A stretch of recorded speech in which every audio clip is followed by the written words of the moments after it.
kami dalam rangka kegiatan calon guru penggerak. Untuk memulai acara ini, awal kita mulai dengan doa basmalah bersama-sama. Bismillahirrahmanirrahim. Sebagai pembukaan, kami mohon kepada Ibu Kepala Sekolah, Bu Intan Busmiseh, untuk memberikan sedikit sambutan sebagai pembukaan. Monggo Bu Intan.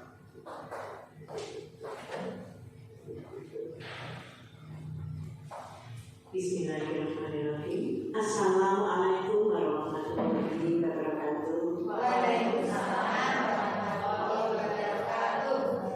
Syukur alhamdulillah senantiasa kita haturkan kepada Allah Subhanahu wa Ta'ala Tuhan Yang Maha Esa.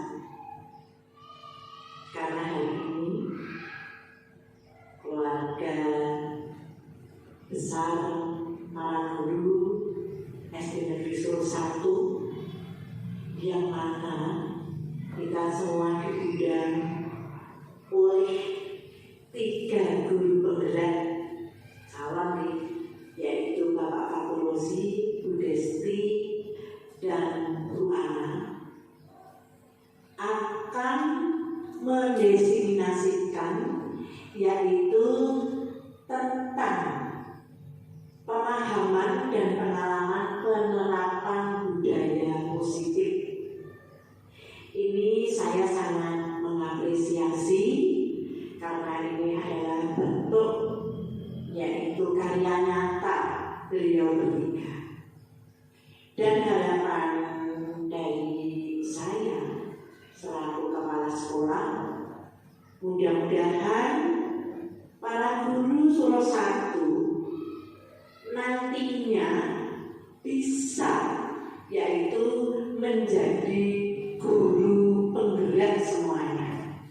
Ya, ini sudah ada yang menjadi calon yaitu 3, dan ada yang menjadi pengajar praktek 2. Untuk yang belum ada kesempatan atau yang kemarin sudah mencoba belum lulus, untuk itu semoga mudah-mudahan nantinya bisa lulus dan sukses. Untuk kalian bertiga, Pak Fakulosi, Bu Desti, dan Bu Ana, sangat luar biasa. Sekali lagi saya sangat mengapresiasi kegiatan ini. Semoga juga bisa bermanfaat untuk panjenengan dan untuk rekan-rekan para guru SD Negeri Solo 1. Akhir kata, Assalamualaikum warahmatullahi wabarakatuh. Waalaikumsalam warahmatullahi wabarakatuh.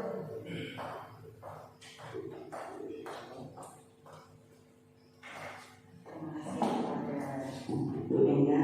Nah, mari Bapak Ibu untuk mempersingkat waktu, langsung kita masuk ke dalam materi. Jadi dalam kegiatan ini nanti akan ada beberapa materi yang disampaikan oleh kami bertiga.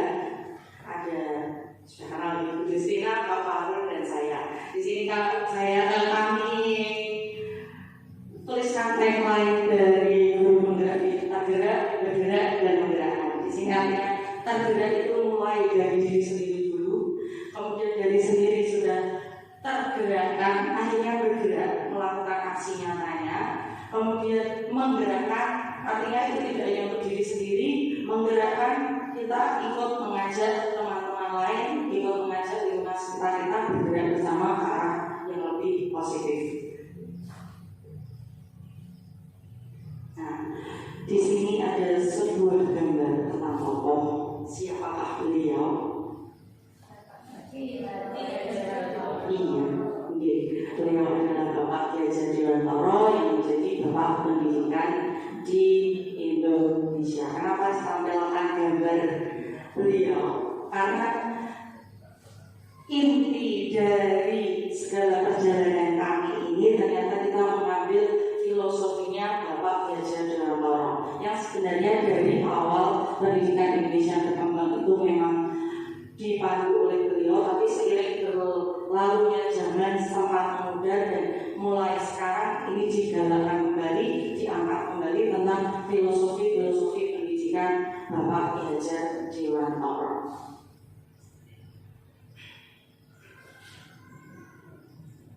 Bapak Ibu sampai mohon jangan tegang. Saya jadi ikut tegang nanti. Bapak Ibu di sini sebelum mulai masuk ke materinya, latar belakang yang mendasari kegiatan ini adalah pentingnya membangun budaya positif, utamanya di sekolah kita dulu. Dan budaya positif ini didasarkan dengan filosofi pendidikan Ki Hajar Dewantara, yaitu pendidikan yang berpihak pada murid, agar nantinya murid-murid ini memiliki karakter kuat sesuai dengan profil pelajar Pancasila. Ada berapa Bapak Ibu profil pelajar Pancasila? Nah, Bu Sutri bisa membantu saya untuk menyebutkan apa saja? Beriman dan bertakwa kepada Tuhan Yang Maha Esa, Iya. dan berakhlak mulia.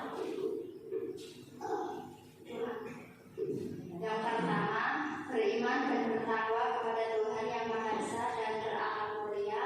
Yang kedua, gotong royong. Ketiga, kebinekaan global.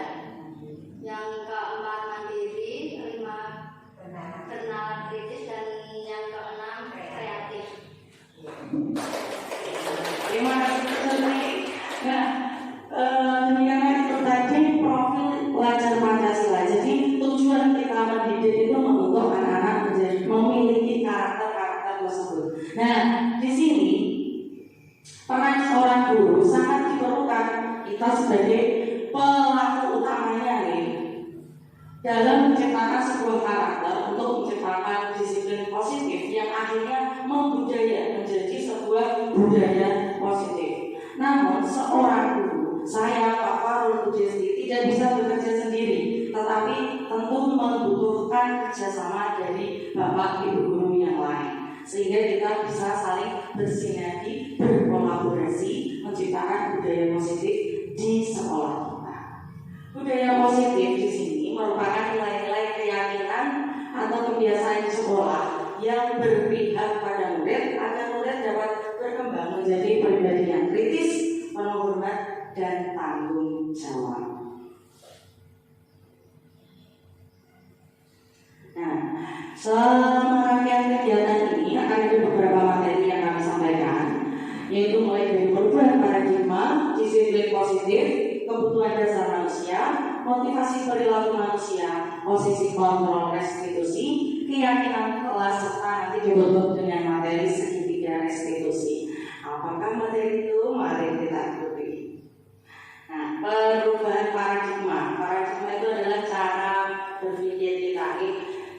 Pandemi ini saya sendiri secara pribadi merasakan ada hantaman yang kuat di kita sebagai Bapak Ibu guru, karena perubahan metode pembelajaran, perubahan kegiatan pembelajaran yang ini otomatis harusnya secara otomatis merubah paradigma kita tentang sebuah pembelajaran. Nah, di sini saya mengutip sebuah quote atau kata-kata dari Pak Nadiem Makarim. Di sini dikatakan oleh beliau bahwa jika apapun di masa sekarang dan juga sudah mengalami sendiri bagaimana teknologi berkembang sangat pesat. Kita tidak bisa membayangkan ketika pandemi tiba-tiba anak semua harus sudah pegang HP. Maka itu berbeda sekali dengan bayangan kita tentang murid sebenarnya bisa nulis atau sama itu atau bisa menjawab soal dengan nilai 100. Ternyata di masa sekarang itu sudah sangat berbeda. Kemampuan murid itu kadang sudah di atas kita pada beberapa aspek. Sebagai contoh, ngedit video saja, anak-anak itu sudah lebih mahir daripada saya. Saya itu mengalami mengikuti beberapa medsos anak-anak. Mereka itu ngedit video malah sudah bisa dikatakan lebih pro daripada saya. Saya masih harus utak-utik ini caranya. Anak-anak itu sudah ngepost banyak foto-foto yang diedit menjadi sebuah video yang indah. Nah, ini sebuah gambaran bagaimana masa sekarang ini sangat jauh berbeda dengan apa yang kita bayangkan. Di karir apapun, di masa sekarang dan masa depan nanti, semuanya butuh kompetensi kerja kelompok, menggunakan logika dan permasalahan, kemampuan komunikasi dan integritas. Nah, kemampuan-kemampuan ini otomatis tidak bisa didapatkan anak-anak dengan hanya sekedar menjawab dan mengerjakan soal ini. Ini perlu kerja kelompok, apalagi kalau dulu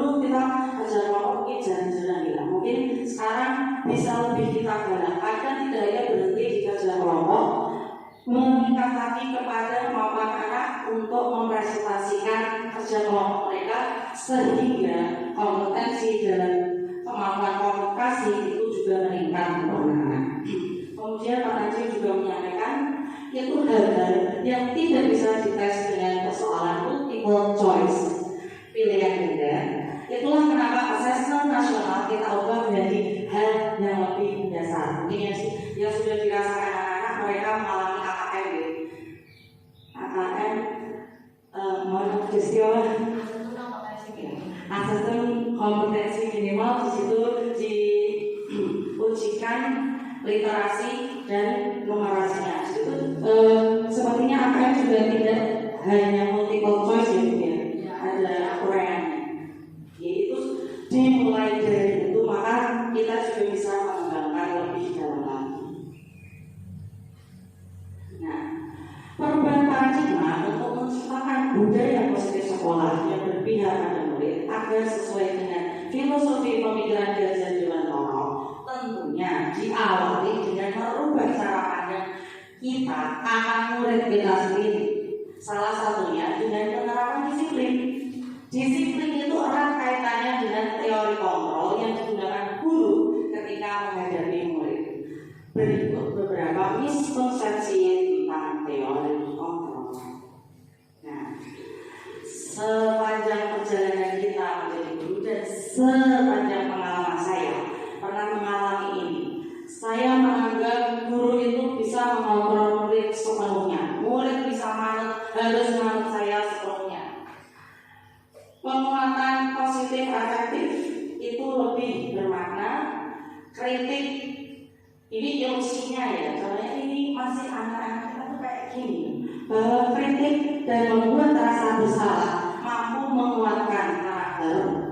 Ilusi bahwa orang dewasa berhak memaksa. Nah itu sampai hari ini saya juga masih mengalami. Tapi dengan saya mengikuti kegiatan guru penggerak ini, ternyata itu hanya ilusi. Ternyata anak-anak itu tidak bisa, meskipun mereka anak-anak, tidak hanya sekedar manut awal ide. Mereka punya pendapat yang harus kita dengarkan. Mereka punya kebutuhan yang harus kita cukupi. Jadi kebutuhan mereka bukan berdasarkan pengertian kita, tapi kebutuhan mereka berdasarkan apa yang mereka inginkan. Seperti itu. Nah, di sini disiplin positif artinya bukan hanya sekedar disiplin yang memaksa. Menurut Bapak Ibu, manakah yang lebih tepat dari dua pilihan ini? Satu, disiplin merupakan sesuatu yang dilakukan seseorang pada orang lain untuk mendapatkan kepatuhan, atau disiplin merupakan sesuatu cara untuk mengontrol diri, menguasai diri, untuk memilih tindakan yang mengacu pada nilai-nilai yang kita hargai. Menurut dia yang mana yang lebih tepat untuk pengertian disiplin? Menurut saya, pengertian disiplin yang paling tepat itu pengertian yang kedua. Disiplin merupakan suatu cara untuk mengontrol diri, menguasai diri untuk memilih tindakan yang mengacu pada nilai-nilai yang kita hargai. Terima kasih Bu Diana. Dan tepat sekali Bapak Ibu. Disiplin positif di sini yang kita artikan adalah yang di sini di bawah ini. Nah, bagaimana cara penerapannya? Nanti akan berlanjut pada materi yang lebih dalam lagi dengan disiplin. Nah, di sini saya lebih jauh jelaskan sedikit lagi. Makna disiplin sekarang telah berubah menjadi sesuatu yang dilakukan seseorang pada orang lain untuk mendapatkan kepatuhan. Itu yang kita alami selama ini. Nah, kecenderungan umum adalah menghubungkan disiplin dengan ketidaknyamanan yang sampai hari ini masih sering dialami anak juga karena dipaksa untuk ini pemahamannya anak ini. Nah, bukan dengan apa yang kita hargai atau pencapaian suatu tujuan mulia. Ini yang harusnya kita lakukan. Nah, dengan kita melaksanakan disiplin positif akan melahirkan nilai-nilai kebajikan yang terkandung dalam profil pelajar Pancasila ini. Jadi muaranya budaya positif itu dilakukan, berakhirnya juga di sini nanti membentuk siswa yang memiliki karakter profil pelajar Pancasila mandiri, beriman kepada Tuhan Yang Maha Esa dan berakhlak mulia, berkebinekaan global, bergotong royong, kreatif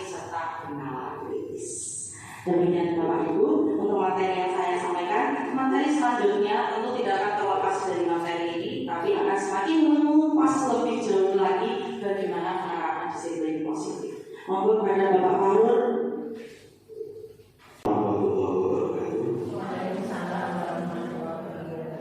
Bapak Ibu yang kami hormati, sebelumnya kami mohon izin untuk dapat menyampaikan atau memaparkan dari apa yang kami alami, yaitu ketika mengikuti kegiatan kultural yang mana tadi sudah diawali oleh Ibu Ana.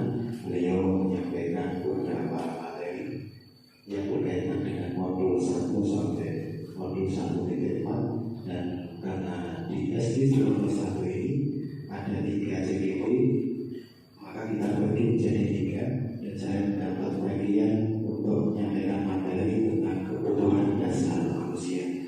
Bapak Ibu yang saya hormati, langsung saja untuk menyingkat waktu bahwa setiap manusia yang hidup ataupun makhluk hidup pada umumnya ternyata mempunyai kebutuhan dasar, apalagi kita sebagai manusia, baik manusia anak-anak maupun manusia yang dewasa. Nah, secara umum dari hasil penelitian bahwa manusia itu memiliki kebutuhan dasar ada 5. Yang pertama adalah kebutuhan untuk bertahan hidup. Dalam hal ini berkaitan karena kita orang Jawa, kita sering mendengar kalimat ada pangan, sanggar, dan juga apa. Ini merupakan salah satu bentuk kebutuhan dasar manusia dalam bertahan hidup, seperti makanan. Setiap hari setiap manusia pasti beraktivitas. Dalam beraktivitas kita butuh energi, dan energi itu kita dapatkan dari makanan. Maka kita dalam bertahan untuk hidup butuh sebuah makanan. Kemudian juga sadar, setiap hari kita berpakaian dengan tujuan untuk menutup aurat kita. Ini adalah kebutuhan apa tadi? Sadar atau pakaian yang harus kita penuhi setiap hari. Kemudian papan juga seperti itu.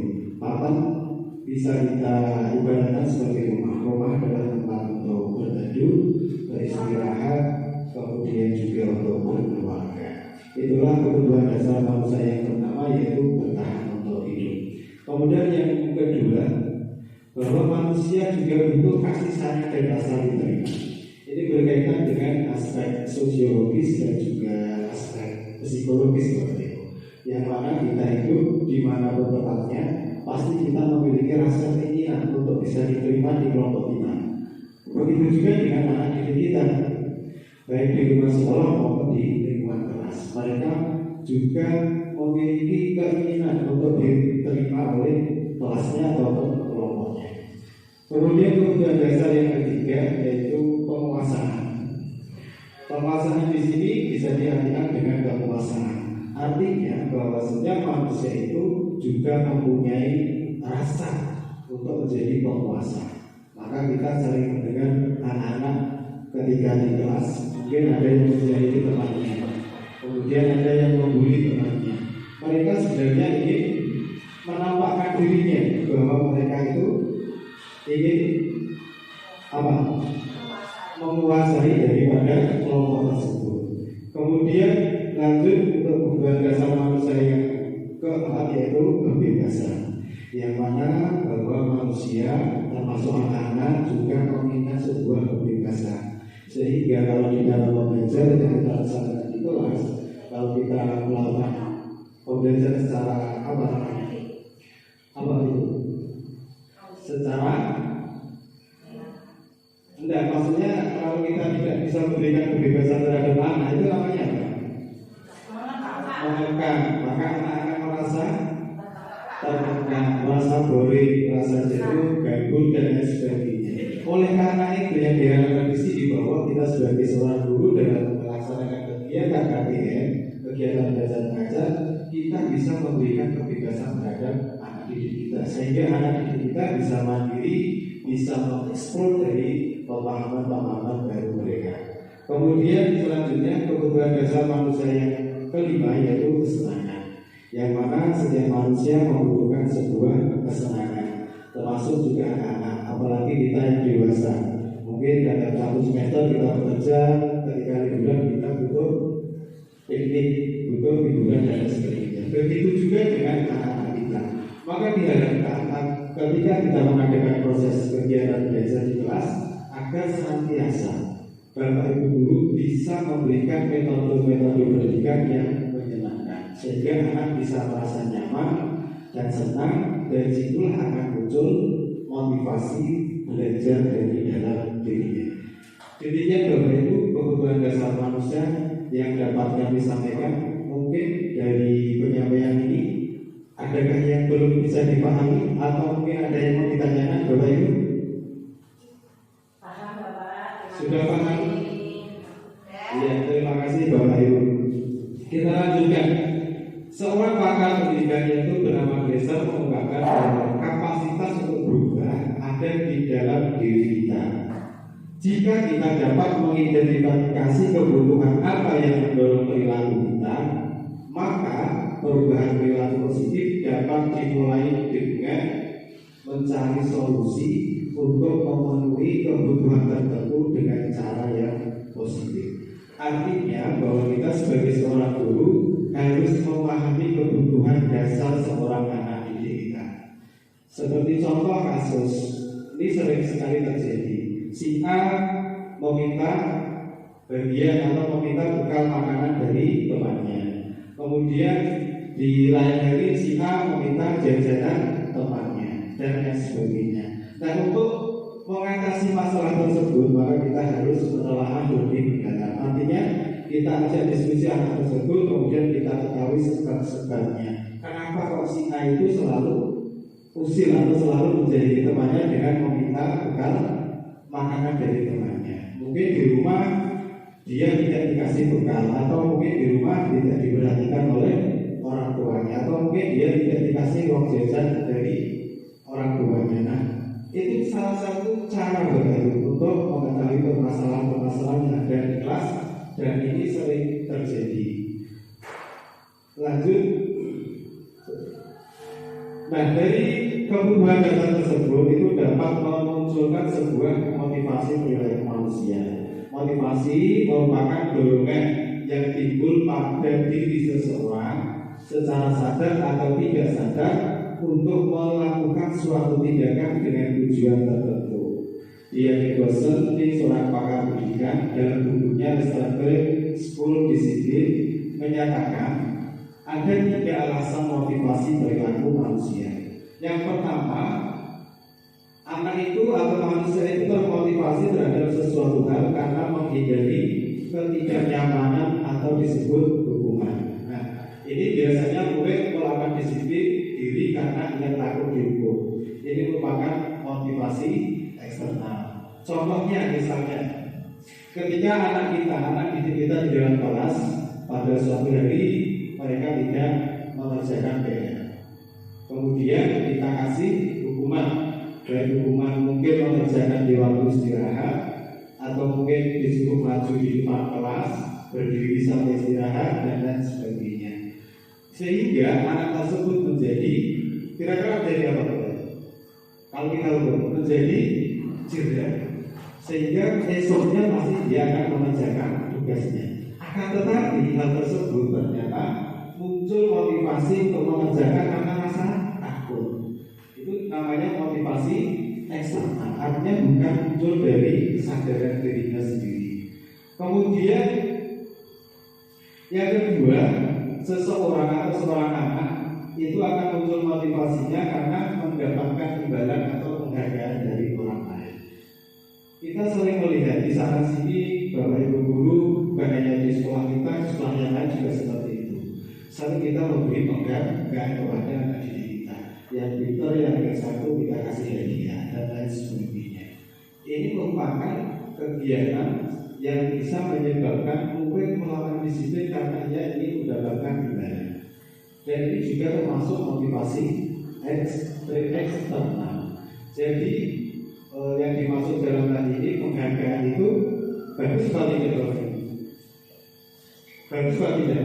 Misalnya jenengan punya murid, kemudian murid tersebut berdasarkan sesuai dengan keinginan jenengan, terus jenengan kasih penghargaan. Bagus atau tidak? Tidak bagus. Kenapa tidak bagus? Karena dia mau berusaha hanya untuk mendapatkan imbalan.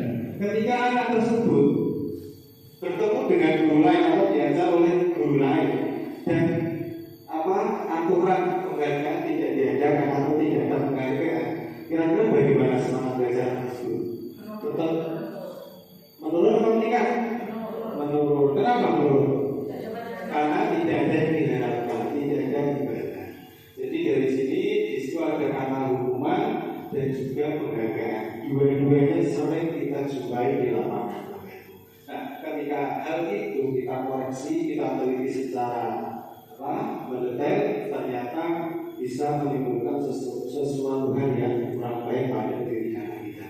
Kemudian seterusnya yang ketiga yaitu menghargai nilai-nilai kebajikan diri sendiri. Murid melakukan disiplin karena sadar akan nilai kebajikan dirinya. Ini merupakan motivasi internal. Artinya bahwa ketika nanti jenengan atau kita di kelas dan melakukan KBM menemukan suatu masalah terhadap siswa kita, maka nanti diupayakan bisa menggunakan solusi yang ketiga. Saya lanjutkan dulu. Nah, konsep disiplin dengan identitas tegas. Di situ ada dua, hukuman dan juga penghargaan. Ini seketika diteliti akibat hukuman yang kita laksanakan di kelas maupun di lingkungan sekolah itu bisa mengakibatkan seperti itu. Ketika seorang anak kita hukum, maka anak tersebut akan merasa sakit dalam hatinya, kemudian merasa takut, kemudian merasa tidak nyaman dan terasa dipaksa karena dihukum. Seperti tadi, maka tidak mengerjakan PR, mau tidak mau harus melaksanakan hukuman berdiri di depan kelas selama mungkin 15 menit atau 30 menit dan lain sebagainya. Dia karena terpaksa melakukan itu. Kalau tidak terpaksa, kalau tidak ada aturan seperti itu, pasti dia tidak akan mau. Karena itu berdiri juga menyakitkan. Kemudian dari hukuman tersebut juga bisa menurunkan mental atau bisa membuat anak rendah diri, bukan rendah hati. Kalau rendah hati bagus, tapi rendah diri. Kemudian juga bisa menimbulkan kebencian terhadap sebuah aturan atau membenci pada peraturan. Gara-gara dia telat, gara-gara dia tidak mengerjakan PR, dia harus menerima hukuman. Sehingga dia sangat membenci dengan aturan tersebut. Contoh lain yang terdapat di lapangan yang dirasakan oleh orang dewasa. Ketika kita melihat di jalan atau ketika kita mengendarai sepeda motor, di sana ada aturan kita harus pakai helm. Kegunaan helm itu apa? Untuk menjaga keselamatan kepala kita. Akan tetapi di jalan kita sering menjumpai masyarakat berkendara tidak pakai helm. Dan hari ini bagaimana? Menurut panjenengan aturan harus memakai helm itu termasuk hukuman atau apa? Maksudnya begini, ketika seseorang berkendara menggunakan helm itu atas dasar kesadaran dari dirinya atau karena takut dihukum karena ada aturan wajib membawa helm, takut dihukum atau bahasa yang ada di lapangan takut ditilang. Nah, itulah yang terjadi Bapak Ibu. Artinya kalau kita mau berlakukan hukuman, bahwa kesadaran seseorang itu sangat sulit terjadi. Padahal aturan hidup itu sudah sekian puluh tahun. Kenyataannya sampai saat ini mungkin kalau ditelaah hanya 30% yang sadar betul memakai berkendara dengan memakai helm. Kita lanjutkan dulu Bapak Ibu. Yang kedua ada penghargaan. Nah, akibat kita memberikan penghargaan ketika melaksanakan kegiatan belajar mengajar, maka akan menimbulkan penghargaan tidak efektif. Itu tadi, ketika tidak kita hargai, maka seorang anak tersebut motivasi belajarnya menurun. Kemudian bisa merusak hubungan, bisa menimbulkan iri dengki. Temannya yang ranking 1, 2, 3 selalu mendapat penghargaan, selalu mendapat hadiah dari gurunya. Sementara yang teman-teman yang rankingnya di bawah, dia tidak pernah mendapatkan penghargaan. Ini bisa menimbulkan sakit hati, menimbulkan iri dengki dari teman-teman yang ranking di bawah, mempunyai rasa yang tidak baik terhadap teman yang selalu mendapatkan hadiah. Kemudian dari penghargaan juga bisa mematikan penghargaan. Seorang anak yang sering kita beri penghargaan, maka motivasi atau semangat belajarnya akan begitu-begitu saja. Karena dia merasa bagaimana? Dia merasa Allah saya biasa sudah dapat penghargaan. Nah, itulah yang dimaksud dengan mematikan kreativitas penghargaan. Kemudian dari penghargaan juga dapat mendukung. Ini sistem ranking yang terjadi selama ini ketika dari saya kecil sampai dewasa, sekolah pasti ada rankingnya. Dan alhamdulillah sekarang mulai dihapus mulai tersebut karena ranking ternyata masuk dalam penghargaan. Kemudian dari penghargaan tersebut juga dapat merampas hak untuk menghargai dirinya. Inilah Bapak Ibu konsep disiplin, identitas, gagal, hukuman, dan penghargaan.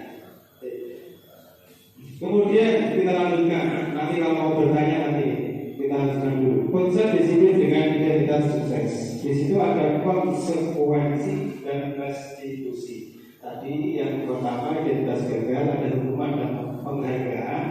Kemudian yang sekarang identitas sukses yaitu adanya konsekuensi dan restitusi. Akibat yang kita lakukan dari konsekuensi itu dapat menimbulkan satu penguatan jangka pendek. Konsekuensi tahu bagaimana? Apa? Konsekuensi imbal kembali. Contohnya apa Bapak? Kalau kita memberikan konsekuensi terhadap suatu masalah, mungkin Bapak Ibu bisa memberikan contoh yang terjadi di lapangan. Tidak? Nah, contohnya, misalnya ada salah satu anak yang menumpahkan air minumnya, kemudian membasahi meja dan lantai. Konsekuensinya apa? Mengepel tempat tersebut. Karena di situ ada teman-temannya, kalau tidak mengepel mungkin temannya akan membuli. Atau di situ ada gurunya, kalau tidak mau mengepel maka akan dimarahi oleh gurunya. Nah, ketika kondisi tersebut di kelas itu tidak ada orang, temannya tidak ada, gurunya tidak ada, kemudian anak tersebut sedang habis menumpahkan air, mau mengepel atau tidak? Tidak, karena tidak ada yang menyaksikan. Nah, inilah yang dimaksud penguatan jangka pendek. Kemudian dari konsekuensi juga bisa menimbulkan adanya perlu monitoring berkelanjutan. Artinya kita harus memonitor dari kegiatan tersebut secara berkelanjutan. Kemudian adanya stimulus respon, semangat dan agama. Padahal yang kita harapkan nanti di sini ada kalimat apa tadi? Berbeda di sini. Menang-menang nanti, bukan tanggapan. Kita lanjutkan dulu. Dari konsekuensi murid menghormati peraturan. Kemudian murid kehilangan waktu untuk merenungi kesalahan. Karena itu tadi seperti anak yang menumpahkan air, maka seketika dia harus mengepel. Artinya dia tidak mempunyai waktu untuk merenungi kesalahan tersebut. Kemudian yang berikutnya adalah restitusi. Dengan adanya restitusi, maka diharapkan murid bertanggung jawab atas atau untuk perilakunya. Kemudian dengan adanya restitusi, fokus pada pemecahan masalah jangka panjang, bukan jangka pendek. Kemudian dari adanya restitusi, murid dapat menghormati dirinya dan orang lain. Kemudian ada teori kontrol, dirinya yang memegang kontrol. Kemudian murid bisa bersemangat memperbaiki kesalahannya. Nanti untuk kegiatan restitusi ini atau materi restitusi akan disampaikan oleh Bu Desti, beliau yang lebih nanti lebih jelas ya. Kita lanjutkan dulu dari saya. Nah, tadi sudah kita bahas bersama-sama. Ada hukuman, ada konsekuensi, kemudian ada penghargaan. Sekarang apa perbedaan hukuman dan konsekuensi? Hukuman sesuatu yang menyakitkan harus terjadi. Kalau konsekuensi sesuatu harus terjadi. Kemudian hukuman membuat anak sakit fisik maupun hatinya dalam jangka waktu yang lama. Misalnya dalam pelajaran olahraga, anak dihukum untuk push up atau berlari mengelilingi lapangan sekian kali. Itu kan bisa menimbulkan sakit pada fisiknya. Di dalam konsekuensi membuat anak merasa tidak nyaman dalam waktu jangka pendek. Itu perbedaan hukuman dan konsekuensi. Perbedaan yang ketiga, anak membenci kedisiplinan karena dipaksa tadi. Anak yang biasa tidak disiplin karena ada aturan di kelasnya yang telat akan dihukum, maka anak tersebut berusaha untuk disiplin, tetapi karena merasa terpaksa. Di dalam konsekuensi, anak menghargai disiplin, stimulus, tanggapan. Kemudian yang keempat, dalam hukuman mendorong anak menyakiti diri sendiri. Dalam konsekuensi, mendorong anak agar mudah menyesuaikan diri. Kemudian yang kelima, perbedaan yang kelima, konsep diri yang buruk, konsep diri yang baik dalam konsekuensi. Selanjutnya, anak belajar untuk menyembunyikan kesalahan. Ya, kalau dalam konsekuensi, anak belajar mematuhi peraturan. Biasanya kan anak-anak takut dihukum, maka dia tidak mau jujur. Nah, itu namanya menyembunyikan kesalahan. Itu akibat hukuman yang kita berlakukan. Kemudian selanjutnya, marah, rasa bersalah dipermalukan, merasa tidak dihargai. Dalam konsekuensi, anak belajar mematuhi peraturan, kehilangan hak, dibuat tidak nyaman, dihasilkan. Sementara kita lanjutkan dulu. Contoh, murid membuli temannya. Ketika ada kasus seperti itu, kemudian kita menerapkan hukuman pada anak tersebut, guru menghukum murid untuk berdiri di depan kelas selama pembelajaran berlangsung. Guru marah sehingga murid takut. Ini akibat kalau kita memperlakukan hukuman. Tetapi kalau kita memperlakukan konsekuensi, guru memberikan konsekuensi agar murid meminta maaf di depan kelas. Guru tegas dan siswa menghormati peraturan. Baik atau tidak? Baik. Baik atau tidak? Kurang baik. Kemudian kalau kita memperlakukan restitusi, apa yang terjadi? Guru menanyakan keyakinan kelas. Ada yang disampaikan oleh Bu Desti. Jadi di kelas ada keyakinan yang kita buat bersama dengan siswa, bukan peraturan, tapi keyakinan. Perbedaan antara peraturan dan keyakinan biar dijelaskan sama Bu Desti. Guru menanyakan keyakinan kelas atau dirinya dan membantu murid menyelesaikan masalahnya. Guru terbuka dan murid menghormati dirinya dan orang lain. Intinya dari tiga tersebut, seyogianya agar kita ke depan sebagai guru bisa melaksanakan restitusi ketika menghadapi permasalahan di kelas maupun di lingkungan sekolah. Karena kita setelah kita kupas akibat hukuman yang kita berlakukan, itu menimbulkan atau memberikan dampak yang negatif pada anak didik kita. Begitu juga dengan penghargaan, begitu juga dengan konsekuensi. Nah, yang terbaik menurut kami yaitu dengan adanya restitusi. Nanti dijelaskan oleh Bu Desti. Lanjut dulu. Ini ada beberapa soal agar kita tidak jenuh, tidak bosan mendengarkan suara saya. Coba kita untuk senang otak. Ada hukuman dan konsekuensi. Nanti juga tinggal tulis saja. Tidak usah dicatat lewat suara saja. Tindakan dulu, kemudian kolom yang berikutnya hukuman atau konsekuensi. Nomor 1, mencatat 100 kali di dalam buku kalimat saya tidak akan terlambat lagi karena terlambat ke sekolah. Menurut panjenengan itu hukuman atau konsekuensi? Ketika ada anak yang terlambat, kemudian disuruh mencatat 100 kali dengan kata-kata saya tidak akan terlambat lagi. Hukuman. Yang kedua, lari mengelilingi lapangan basket 2 kali karena terlambat hadir di sekolah. Hukuman apa konsekuensi? Hukuman.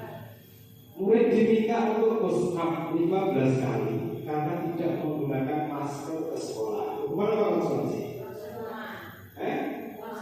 Konsekuensi. Hukuman apa konsekuensi? Hukuman. Kemudian ada yang kelima, menggantikan kertas tugas teman yang telah dicoret-coret. Konsekuensi. Kemudian yang kelima, soal yang kelima, membersihkan tumpahan air di meja tulis karena tersenggol pada saat belajar. Konsekuensi. Kemudian berikutnya, murid disuruh untuk mengenakan sepatu seharian di sekolah karena tidak mengenakan sepatu hitam. Ini ada kalimat sedikit yang kurang. Maksudnya disuruh tidak menggunakan sepatu saja karena tidak menggunakan sepatu buka. Ini hukum apa Mas Wesi? Hukuman. Kemudian lari mengelilingi lapangan basket 2 kali karena terlambat 10 menit untuk pelajaran kejukan. Hukuman. Nah, intinya panjenengan sekarang sudah paham. Bedanya adalah hukuman dan konsekuensi. Kemudian yang ketiga adalah restitusi. Nanti harapan kami kita bisa bersama-sama demi kebaikan SD Negeri Solo 1 ini bisa melaksanakan restitusi untuk anak didik kita, baik dalam permasalahan KPM maupun dalam masalah yang lain. Demikian Bapak Ibu yang dapat saya sampaikan berkaitan dengan materi tadi, kebutuhan dasar manusia dan motivasi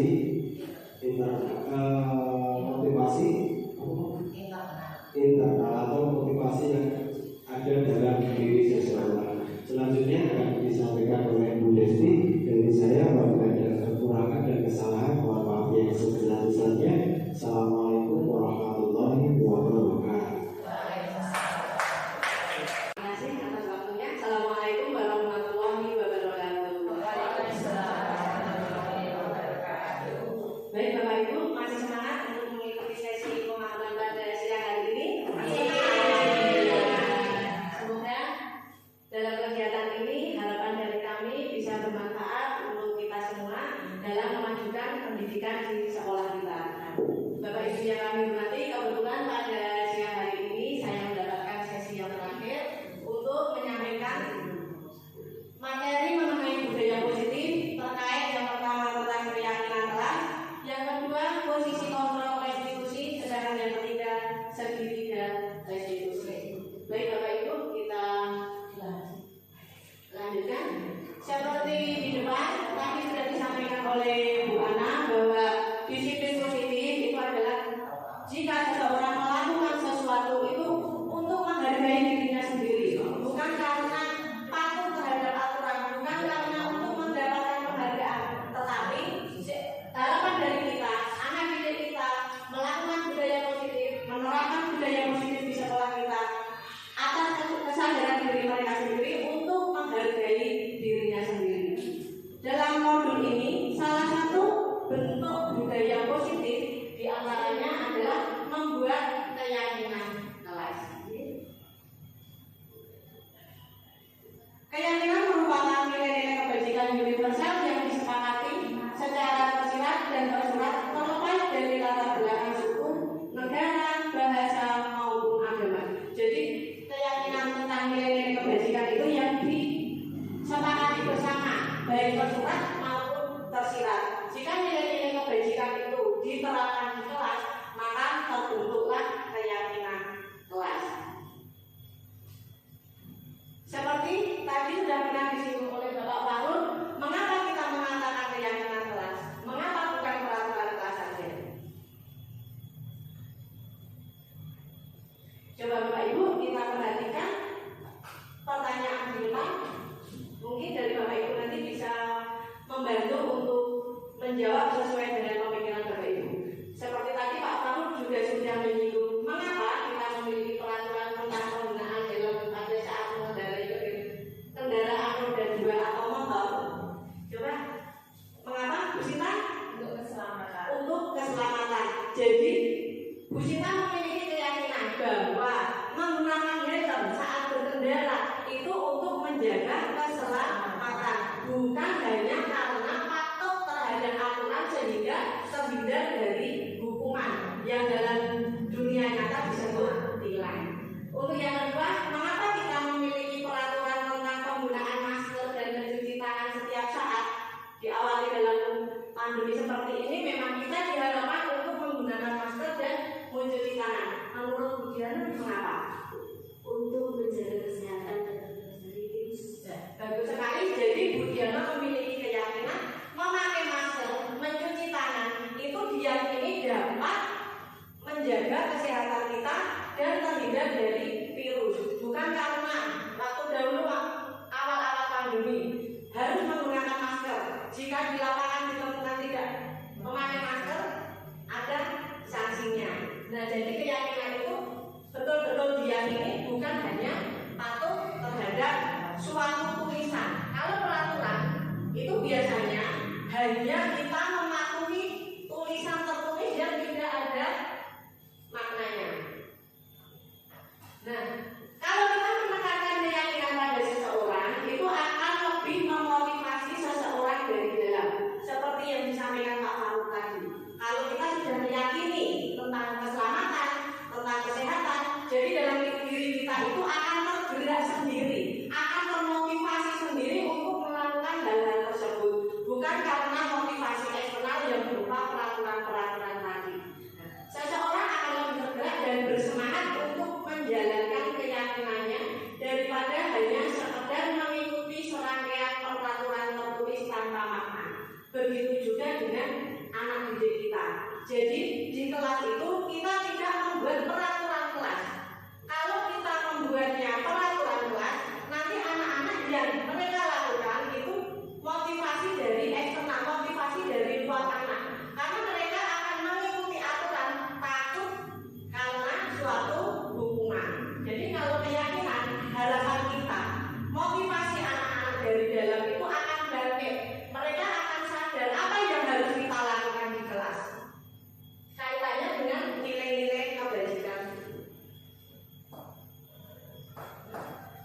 Bapak Ibu yang kami hormati, sebagai bentuk disiplin positif, salah satunya tadi dari keyakinan kelas, dari kami bertiga, alhamdulillah di kelas kami sudah menerapkan, sudah membentuk bersama-sama keyakinan kelas. Harapan dari kami nanti di kelas Bapak Ibu bersama-sama dengan anak-anak membuat keyakinan kelas yang ditetapkan di kelas masing-masing, sehingga motivasi dari anak-anak itu akan muncul dari dalam diri. Bagaimana pembentukan keyakinan kelas? Yang pertama, keyakinan kelas itu lebih abstrak dari peraturan. Jadi, kalau peraturan dilarang makan di kelas, dilarang terlambat.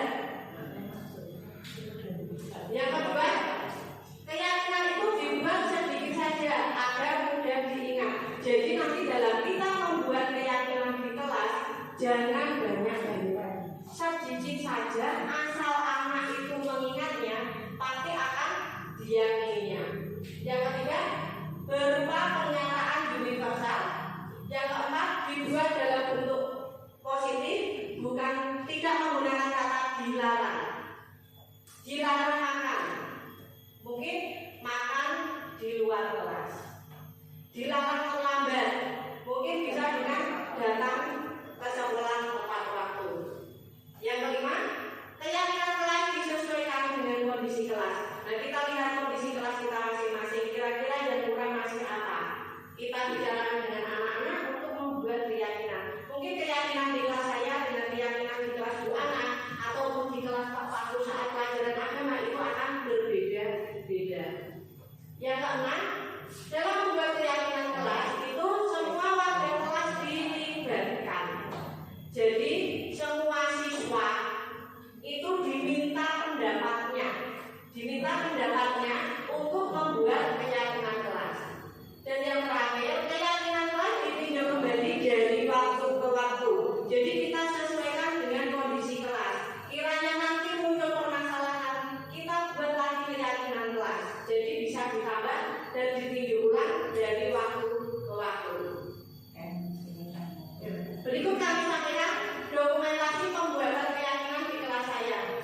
yang bisa dilihat anak setiap saat. Jadi anak-anak akan terus melihat dan terus mengingat akan keyakinan kelas yang telah disepakati.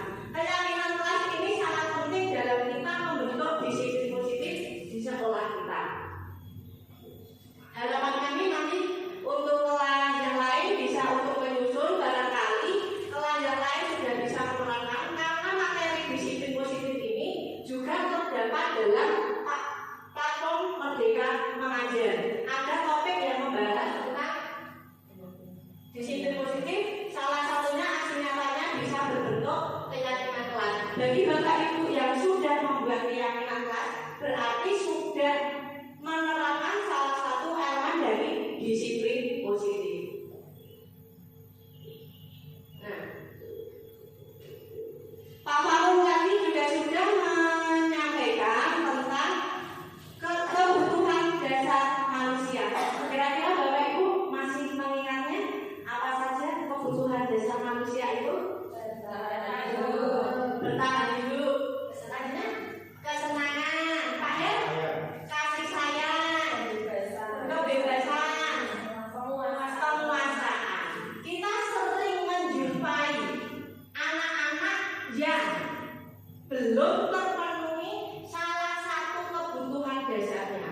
Misalnya, anak-anak membutuhkan kasih sayang, membutuhkan perhatian. Di kelas, anak-anak itu akan bertingkah laku bagaimana cara mencari perhatian dari Bapak Ibu guru. Seperti tadi, tentang penguasaan. Anak-anak itu kadang di kelas merasa berkuasa, sehingga teman-teman yang lain harus tunduk, harus mengikuti semua aturannya. Nah, semua yang dilakukan anak-anak itu menyimpang dari keyakinan, menyimpang dari disiplin positif. Nah, sebagai guru ada 5 posisi kontrol untuk menangani anak-anak yang mempunyai permasalahan tersebut. Yang pertama adalah pendukung, yang kedua pembuat merasa bersalah, yang ketiga teman, yang keempat pemantau, dan yang kelima manajer. Untuk lebih jelasnya, mari kita saksikan video dari setiap posisi kontrol berikut ini.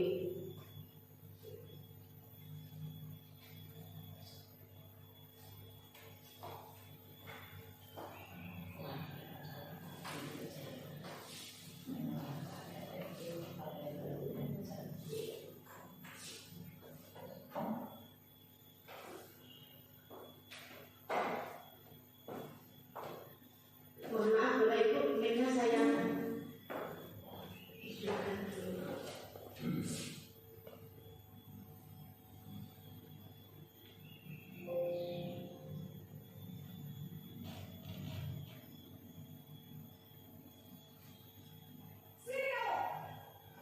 Kita lanjut.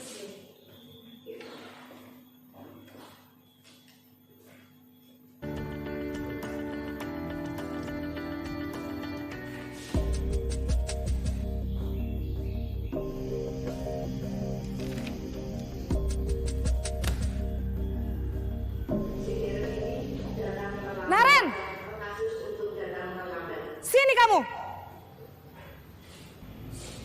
Selamat pagi, Bu. Selalu terlambat. Kamu deh, pasti terlambat. Maaf, Bu. Saya... Apa? Apa coba? Alasan kamu apa lagi? Kapan sih kamu tidak terlambat? Malas sekali ya kamu jadi anak. Saya... Dasar pemalas. Gak kapok-kapok sih kamu. Sudah berapa kali terlambat?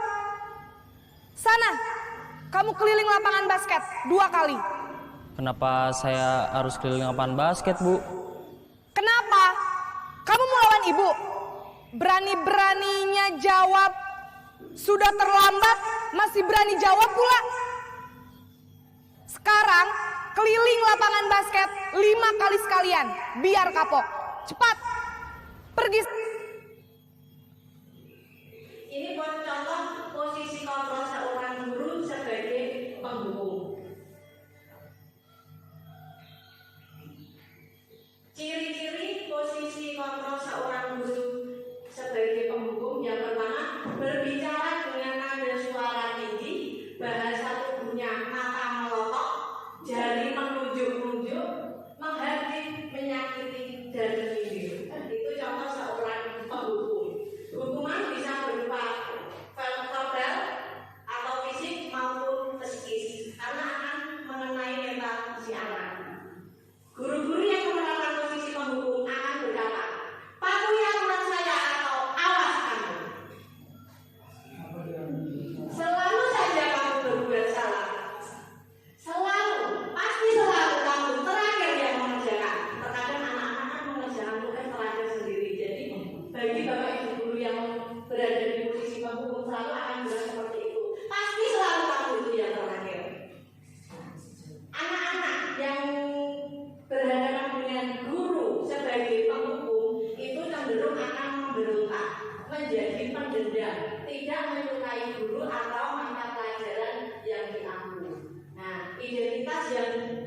didapatkan siswa, yaitu identitas gagal seperti tadi yang disampaikan oleh Pak Farul, dan motivasi yang dilakukan anak untuk tidak mengulangi kesalahan itu motivasi ekstrinsik atau motivasi eksternal. Mereka akan mematuhi perkataan guru agar terhindar dari sebuah hubungan.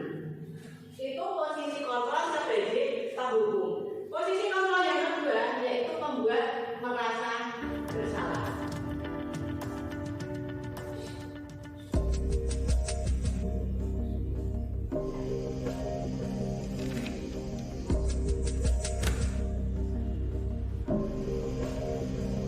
Naren!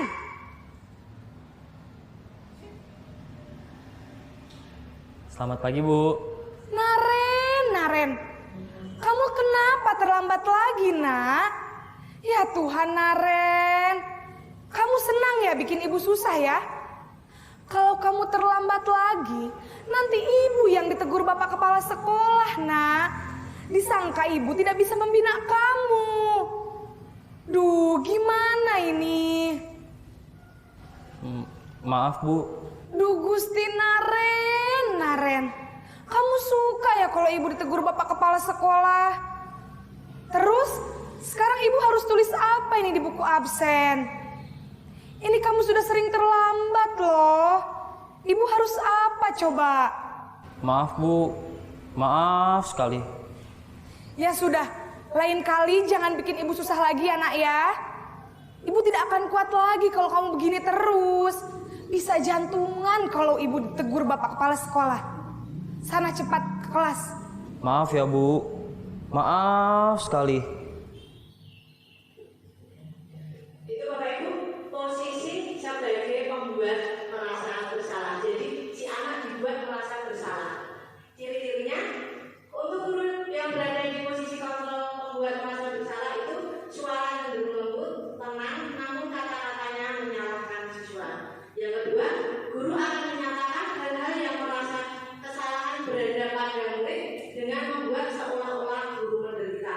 Jadi dengan kesalahan anak itu seolah-olah guru menderita. Jadi si anak akan merasa bersalah. Jadi Bapak Ibu guru jadi seperti ini karena saya. Kata-kata yang diucapkan biasanya ibu sangat kecewa sekali dengan kamu. Berapa kali Bapak harus memberitahu kamu ya? Gimana coba kalau orang tua kamu berbuat begini? Murid-murid akan merasa bersalah, rendah diri, dan menarik diri dari lingkungan. Identitas yang terbentuk adalah identitas gagal, serta motivasi anak untuk mentaati aturan adalah motivasi ekstrinsik atau motivasi eksternal. Posisi kontrol yang ketiga yaitu sebagai teman.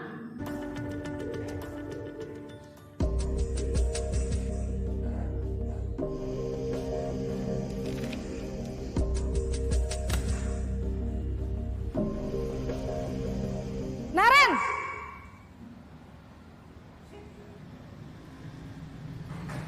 Selamat pagi, Bu.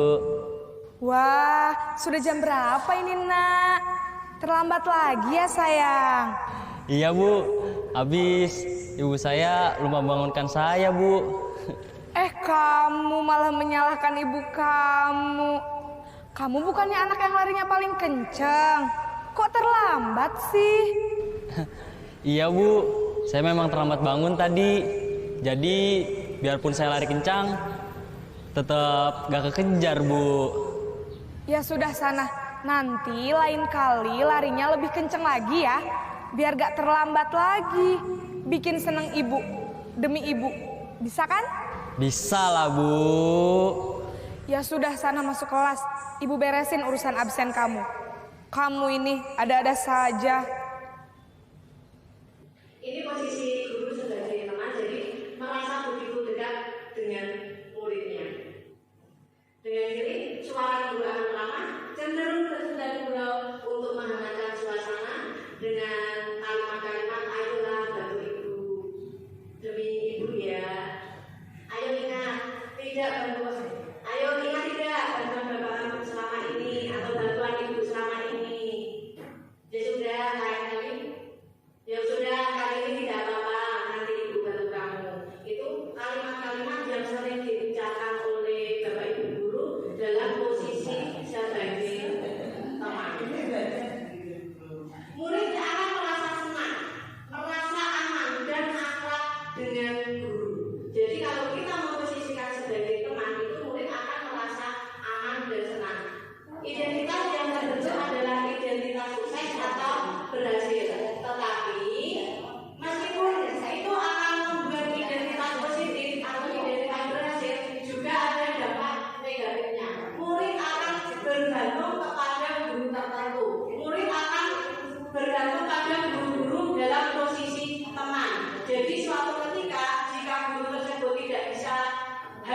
dalam kelas, jika digantikan oleh guru yang lain, si anak tidak bisa menerima, atau bisa saja tidak bisa menghargai guru yang menggantikan guru yang dianggap teman, yang memposisikan diri sebagai teman.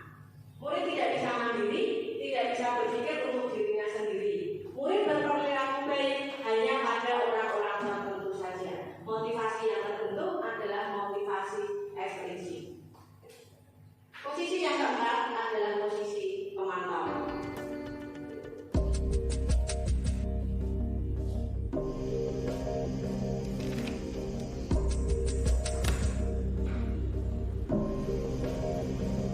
Naren!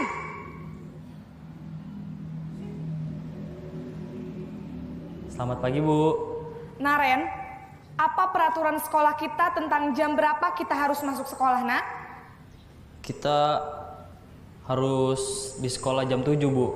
Iya, betul. Sekarang sudah jam 7.20. Naren sudah tahu konsekuensinya jika terlambat hadir. Paham, Bu. Saya harus tinggal kelas pas jam istirahat selama 20 menit. Iya, benar. Konsekuensinya demikian.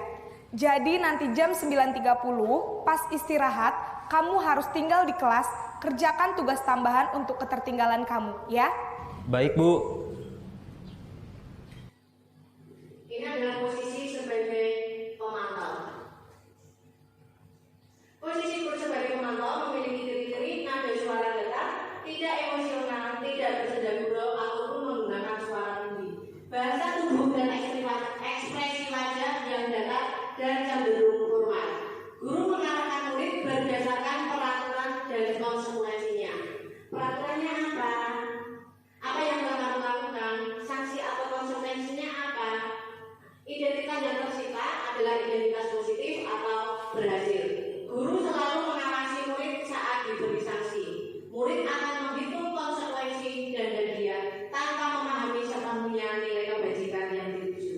Motivasi yang tercipta juga motivasi eksplisit. Untuk posisi kontrol yang terakhir adalah posisi kontrol sebagai manajer.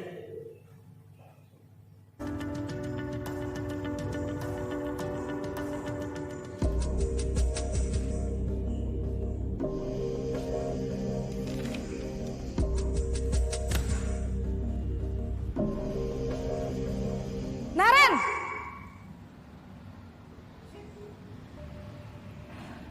Selamat pagi, Bu. Selamat pagi, Naren. Maaf, Bu.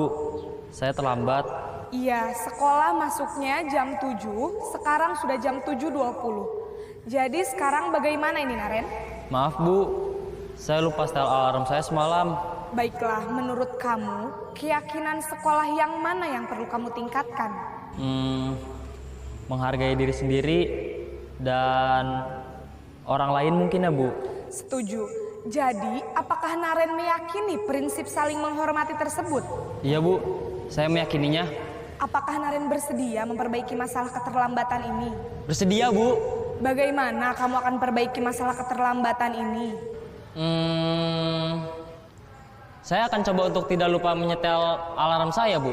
Baik, kalau Naren lupa menyetel alarm di rumah, ada orang yang kira-kira bisa bantu mengingatkan tidak? Ada, Bu. Kakak saya, Kak Ema. Ada lagi selain Kak Ema? Selain Kak Ema, ada ibu saya. Baik, jadi yang mengingatkan Naren adalah Kak Ema dan ibu kamu ya? Kira-kira akan mulai setel alarm kapan nih, Naren? Setelah pulang sekolah, akan segera saya lakukan. Baik, jadi Naren akan setel alarm untuk bangun besok pagi dan akan diingatkan oleh kakak dan ibunda Naren ya. Ada lagi yang mungkin perlu dilakukan, Naren, agar tidak terlambat bangun lagi? Tidak ada, Bu. Baik, Naren, terima kasih untuk kerjasama kamu. Sekarang kamu perlu kembali ke kelas untuk belajar. Baik, Bu. Terima kasih. Nah, ini posisi yang terakhir yaitu sebagai manajer. Ciri-ciri guru sebagai posisi manajer yang pertama suara netral, tidak emosional, tidak terlalu ramah dan tidak bernada tinggi. Identitas yang tercipta adalah identitas berhasil. Guru akan dengan tulus mengajukan pertanyaan-pertanyaan bermakna agar membuka pikiran murid. Apa yang kita yakini, kita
ditetapkan.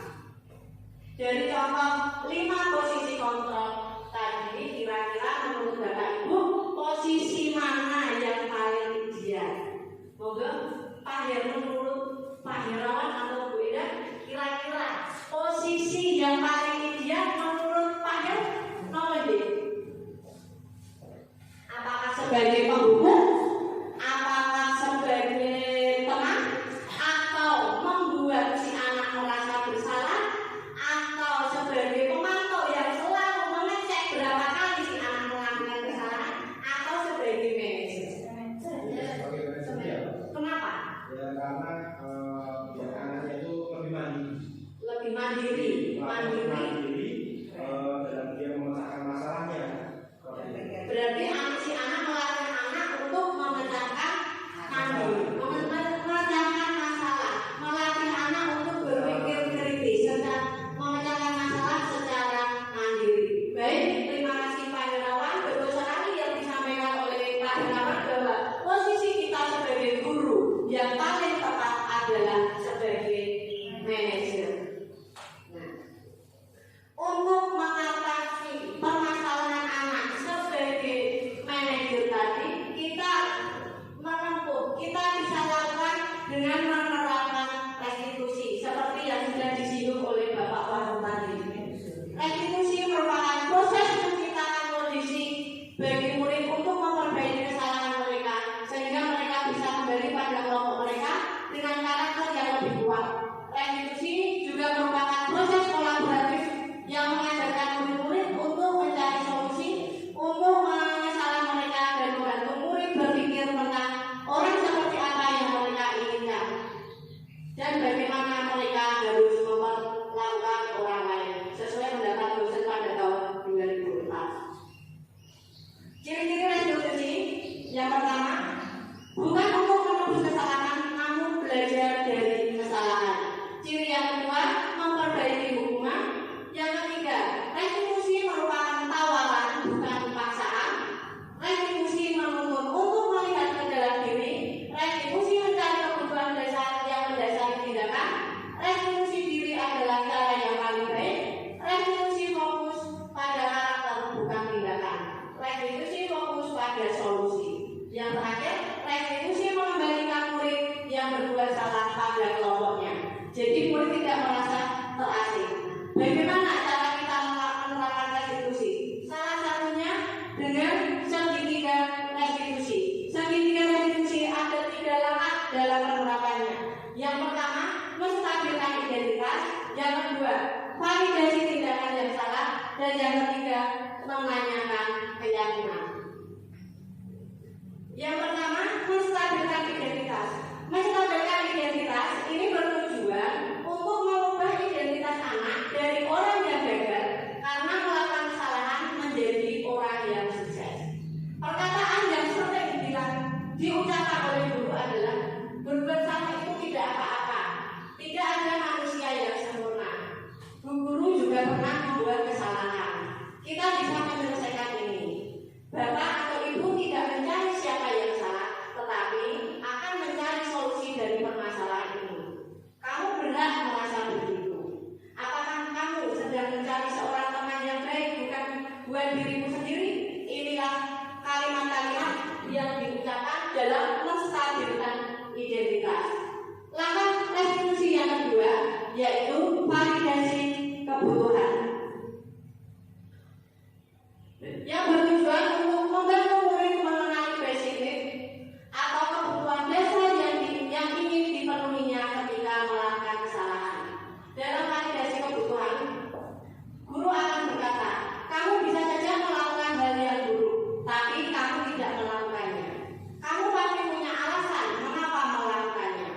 Apa yang penting bagi kamu? Kamu boleh tetap berusaha menjaga sikap itu, tapi tambahkan sikap lain yang baru. Maukah kamu belajar cara lain untuk mendapat yang kamu butuhkan tanpa harus memukul? Atau bisa juga dengan apakah kamu bisa melakukan dengan lebih baik besok lagi? Itu kalimat-kalimat yang digunakan untuk memvalidasi sebuah kebutuhan. Sedangkan langkah yang terakhir dalam penerapan restitusi adalah menanyakan keyakinan.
Gina kan bekalnya?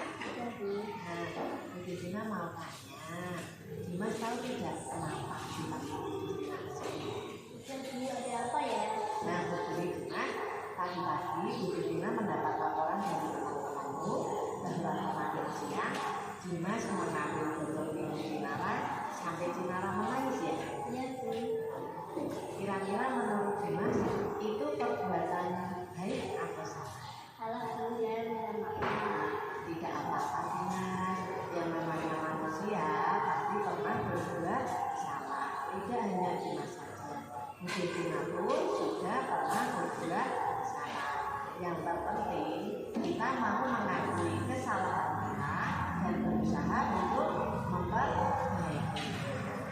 Nah, Dimas, mengapa? Coba cerita sama Bu Kristi, kenapa Dimas mengambil botol minum Cinara? Coba cerita.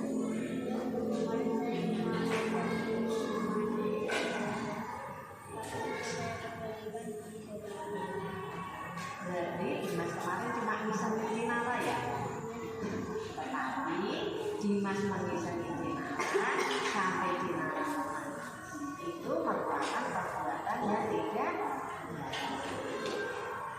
Dimas ingat tidak keyakinan yang telah kita belajar kelas tentang kerukunan? Nah, harus saling menghargai, saling menghormati, rukun sama teman. Dimas sudah tahu kesalahannya. Sekarang apa yang akan dilakukan? Keren, Dimas anak yang baik, mau mengakui kesalahannya, mau memperbaiki. Nah, sekarang Dimas sudah tahu cara memperbaikinya, yaitu apa? Minta maaf kepada Cinara. Nanti tidak boleh diulangi lagi ya. Silakan Dimas kembali minta maaf kepada Cinara. Oke? Sama-sama Dimas. Itulah contoh untuk penerapan restitusi yang saya yakin Bapak Ibu guru secara tidak sadar sudah menerapkan sertifikat restitusi.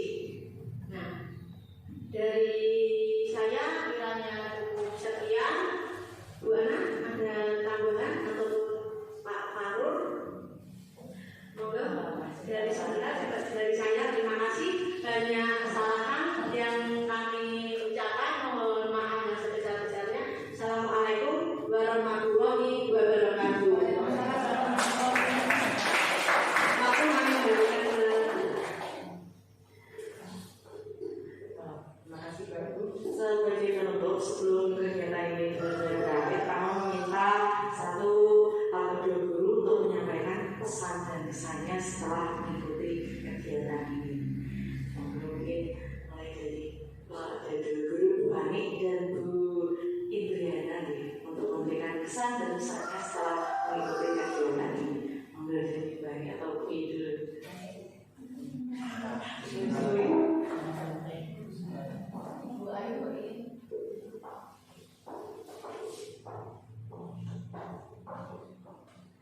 Assalamualaikum warahmatullahi wabarakatuh. Yang terhormat Ibu Kepala Sekolah, Ibu Indah Kusbidise, dan juga yang saya hormati Bapak Ibu calon guru penggerak CGB, dan juga Bapak Ibu serta karyawan SD Surasaku.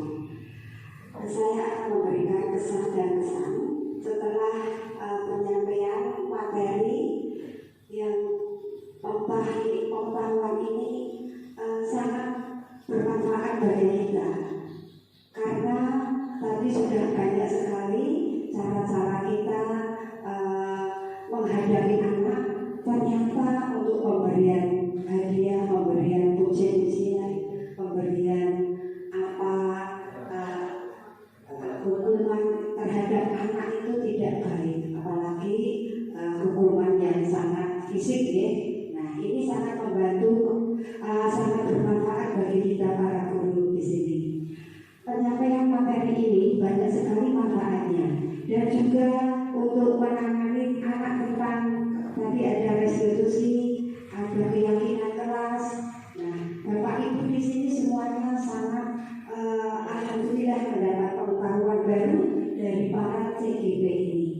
mudah-mudahan nanti kita semua dapat melaksanakannya apa yang sudah disampaikan. Itu saja pesan dan pesan dari saya. Assalamualaikum warahmatullahi wabarakatuh. Langsung kepada Berani.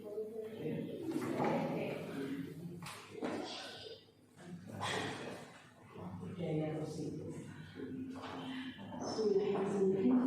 Terima kasih kepada Bu Ana yang sudah berkenan memberikan waktu untuk memberikan respon tanggapan hari ini, khususnya bagi saya.